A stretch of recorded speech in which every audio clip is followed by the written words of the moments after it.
फिर दिन हुआ पुरानी रात का, करे सौ शुक्र हम खुदा की जात का, खुदा की जात का, नया फिर दिन हुआ। आज की आयत। इसलिए नुमान का कोढ़ तुझे और तेरी नस्ल को सदा लगा रहेगा। सो वो बर्फ का सा सफ़ेद कोढ़ी होकर उसके सामने से चला गया। दूसरी सलातीन 5वां बाब 27वीं आयत। अजीज़ों, कभी पलट कर देखें, चंद दिहाइयाँ पीछे हमारे आबा व अजदाद का दौर किसी हद तक बेहतर था, पर आज के दौर में अमन और सुकून हरदम ख़तरे में है और हम रूहानी और जिस्मानी दोनों तरह के दुश्मनों के निशाने पर हैं। इसकी बुनियादी वजूहात में से एक बड़ी वजह सच और झूठ का आँख मचोली का खेल है, जो बड़ी महारत और बाकमाल तरीके से खेली जाती है। सच और झूठ हमारी ज़िंदगी के वो लाज़िम और मलज़ूम हैं जिनके बिना हमारे माशरे का कोई भी काम कारोबार मुकम्मल नहीं होता। आज के दौर में अगरचे सच को जीने के लिए बड़ी जदोजहद करना पड़ती है, मगर नतीजा फ़ैसला आप खुद कर लीजिए। कभी कहा जाता था सच एक ताकत है, सच कभी नहीं हारता, पर अब तो लगता है ये जुमले दम तोड़ रहे हैं। इसके बरक्स झूठ का बीज बदी के तानावर दरख्तों को जन्म देता है, जिसकी जड़ें ख़तरनाक हद तक माशरे की बुनियादों में फैल चुकी हैं। बेहिसी इतनी कि ना सच की बरकत का अंदाज़ा और न झूठ की लानत का खौफ। पर याद रहे, ये हमारे लिए लम्हा फ़िक्रिया ज़रूर है। अजीज़ों, सच झूठ के अल्फाज शायद बोलने में आसान लगें, मगर खुदा का कलाम इन अल्फाज को सही तर्जमानी करता है और ख़तरे से आगाह करके हमारी रहनुमाई करता है। ये उस दौर का वाक़या है जब आराम फ़ौज का सूरमा नुमान शिफा पाने के बाद वापस जा रहा था।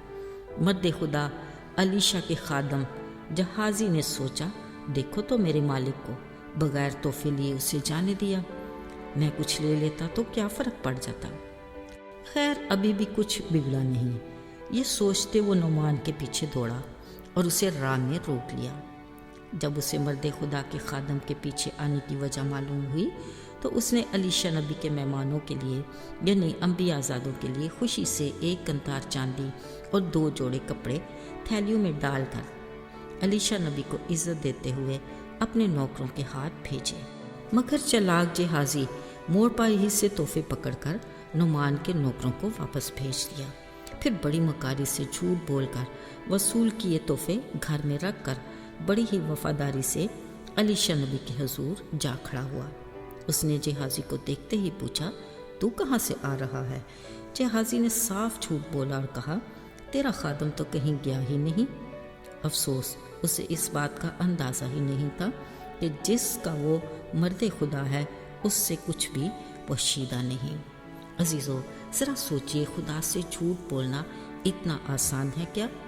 अलीशा नबी ने जहाज़ी से कहा, तेरे झूठ की सज़ा ये है कि नुमान का कोढ़ तुझे और तेरी नस्ल को सदा लगा रहे।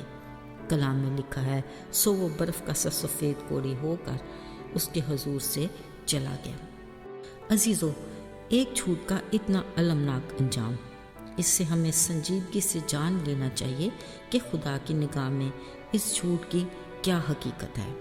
बिलाशुबा हम उस माशरे में रह रहे हैं जहाँ खुशी और मसरतों के लम्हात कामयाब हैं, जबकि फ़िक्र, परेशानी और ख़तरों के गहरे साए चार सू छाए रहते हैं जो हमारे खुद साख्ता हैं। लगता यह है कि हर कोई झूठ को एक मुनाफा बख्श पेशा समझकर इसको ही अपनाने का आरज़ूमंद है, मगर कलाम की रोशनी में झूठ एक ऐसा मीठा जहर है जो धीरे धीरे हमारी ज़िंदगियों को तबाही की तरफ ले जा रहा है। बतौर मसीही हमें इस बात से मुकम्मल आगाह होना चाहिए कि खुदा की ज़ात बरहक और उसके कलाम का खुलासा सच्चाई है। खाली खुदा यही चाहता है कि हम सच को अपनी ज़िंदगी का शार बनाएं।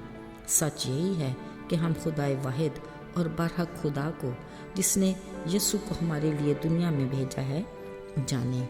अजीज़ों, खुदा के कलाम के ज़रिए हम सच्चाई से वाक़फ़ होते हैं। यही सच्चाई हमें हर बंधन से आज़ाद करके हमेशा की ज़िंदगी का वारिस बनाती है। آئیے دعا کریں۔ اے خدا، ہم تیرے کلام کے لیے شکر گزار ہیں جو تو نے ہمارے ہاتھوں میں دیا اور موقع دیتا ہے کہ ہم جب چاہیں آزادی سے اسے پڑھ سکتے ہیں۔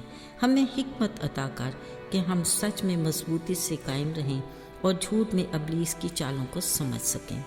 یسوع کے مبارک نام میں آمین۔